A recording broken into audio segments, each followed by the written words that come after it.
mtu amwaminie.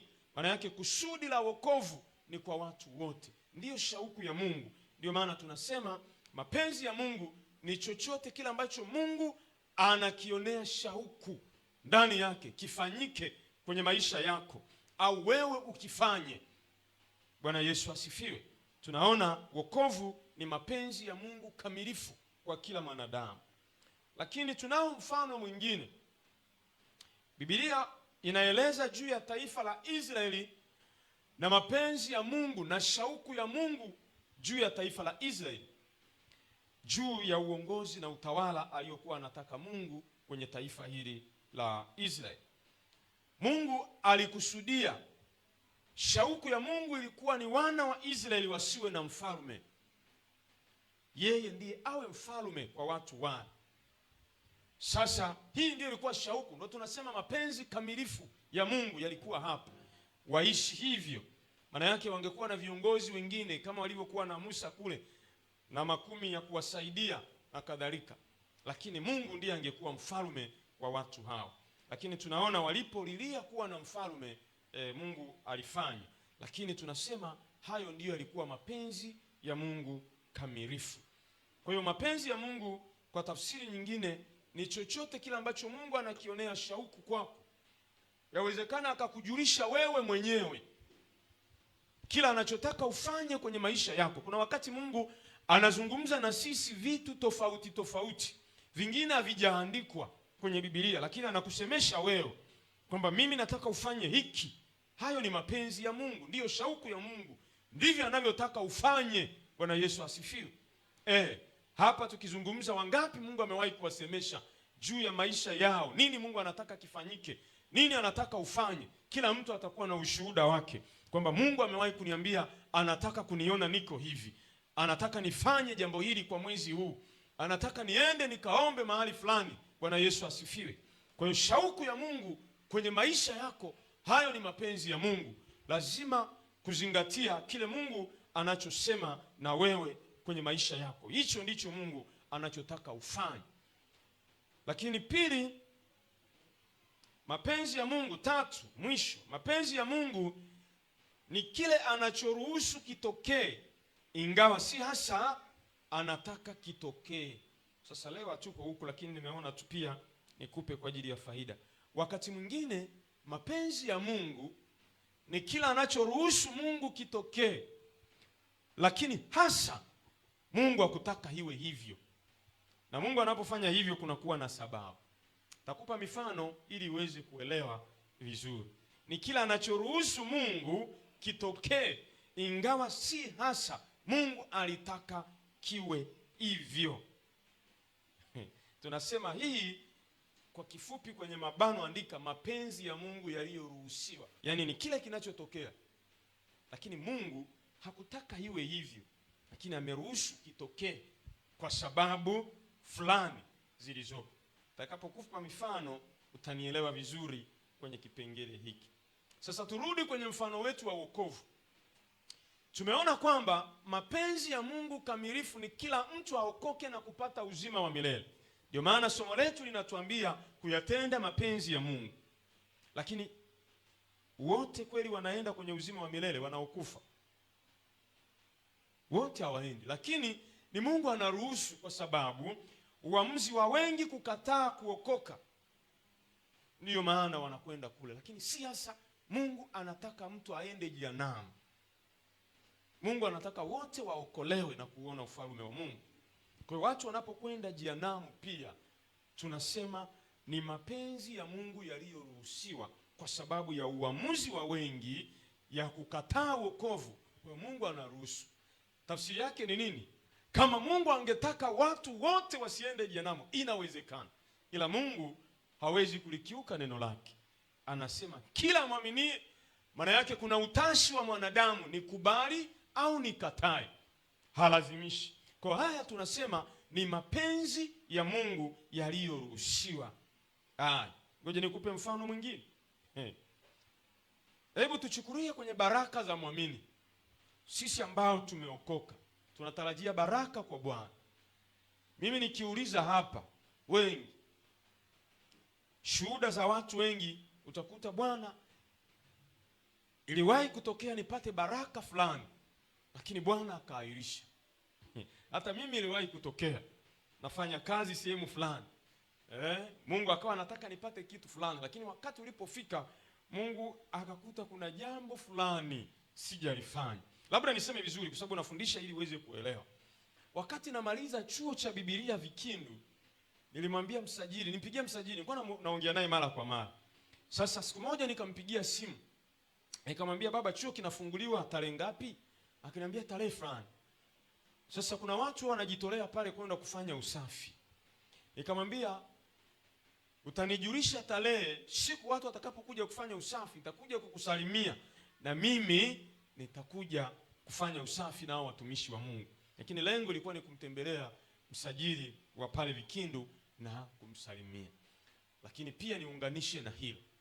Sasa wakati nasubiria, akanipigia simu, akanipa na tarehe rasmi watu watakapokuja kufanya usafi. Kulikuwa kuna muda kidogo. Sasa wakati nasubiria kwenda kule, kuna baraka fulani, mlango fulani ukao umefunguka kwa kupata baraka. Wakati huo nilikuwa nafundisha pale kwa mchungaji Chisolo pale. Kuna ile compassion ile, wana ile huduma ya watoto compassion ile. Sasa nilikuwa pale nafundisha pale. Sasa wazungu wakawa wamekuja kutoka Ulaya ambao wameanzisha ile huduma. Sasa Mungu akanidokeza, bwana, kuna watu wanakuja, lakini katika watu wanaokuja utapata kompyuta nzuri sana ya kisasa. Kwa kweli nilipoamka nilifurahi sana. Ilikuwa ni kompyuta kubwa kweli, kwa sababu kulikuwa kuna ufundishaji, alafu baada ya kufundisha kuna walimu waliofundisha vizuri. Kwa hiyo nikaambiwa, bwana, hii itatokea. Alafu kuna kompyuta nzuri sana. Alafu pia kulikuwa kuna simu ya gharama, smartphone kubwa nzuri.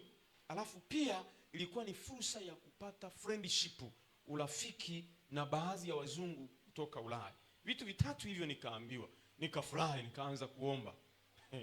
Baada ya wiki mbili Mungu akanijulisha, bwana, lile agano bado lipo, wanakuja wale watu. Na mimi niko kimya. Sasa nikifika pale ofisini wanapanga, bwana, lile zoezi wataenda nani?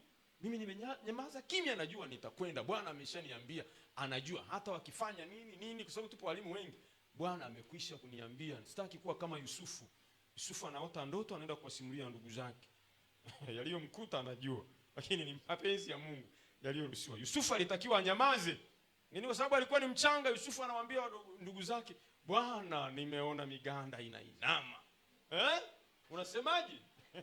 Subiri. Sasa na mimi sikutaka kuwa kama Yusufu.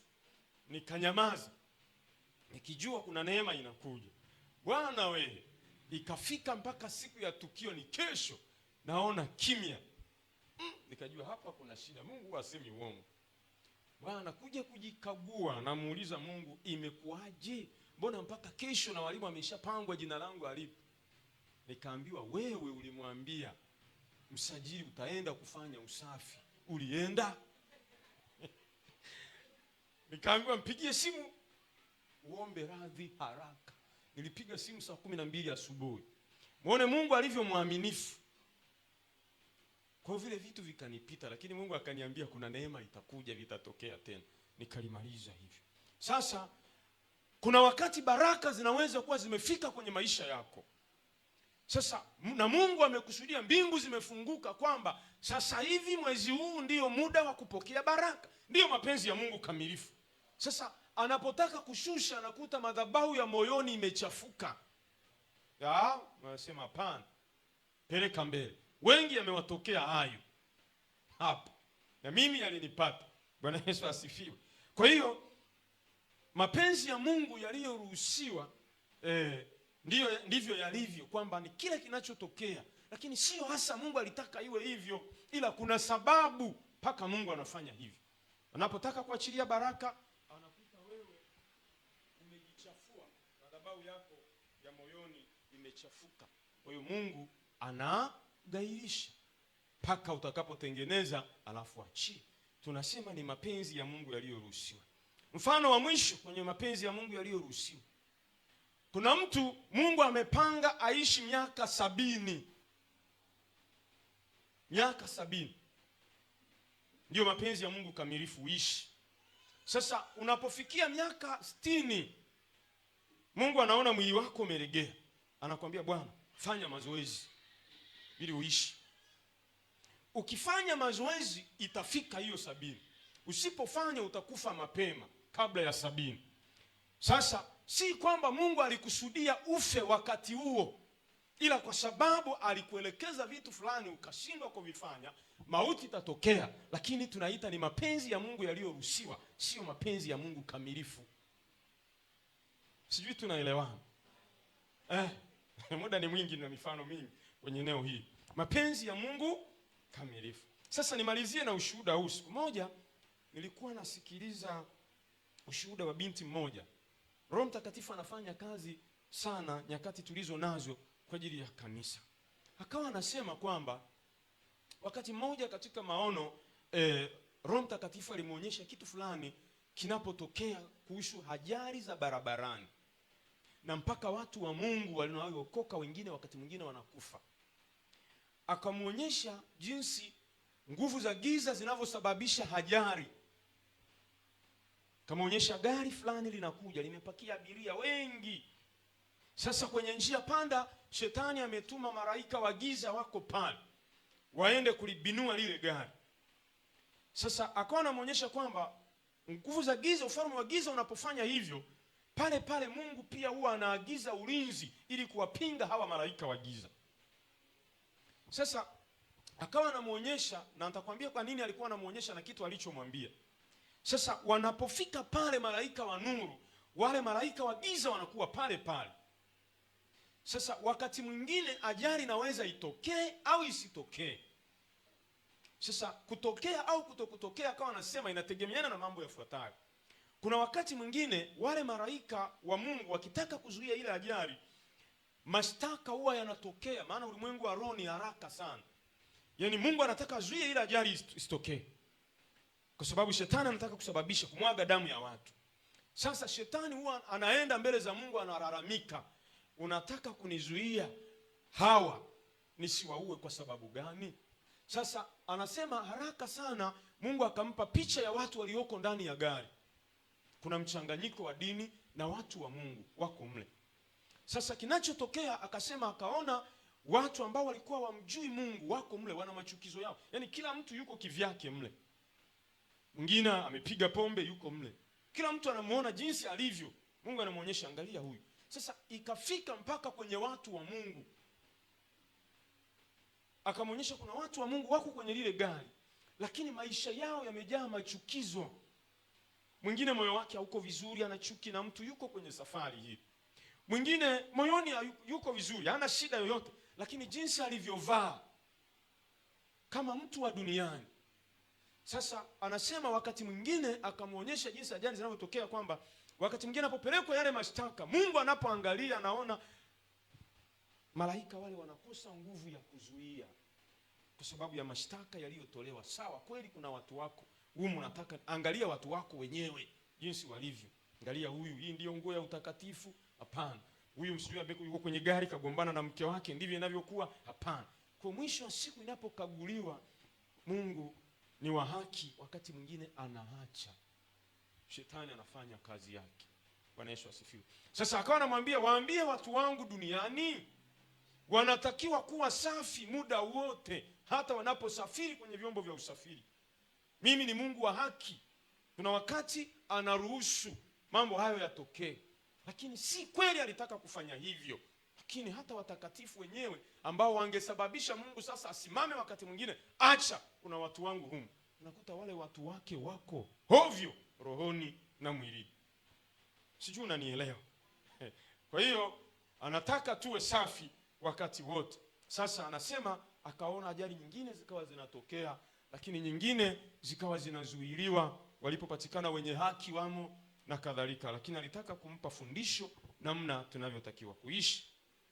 Sasa Yesu akawaambia, mwenye kuyafanya mapenzi ya Mungu, huyo ndiye atakayeingia kwenye ufalme wa Mungu.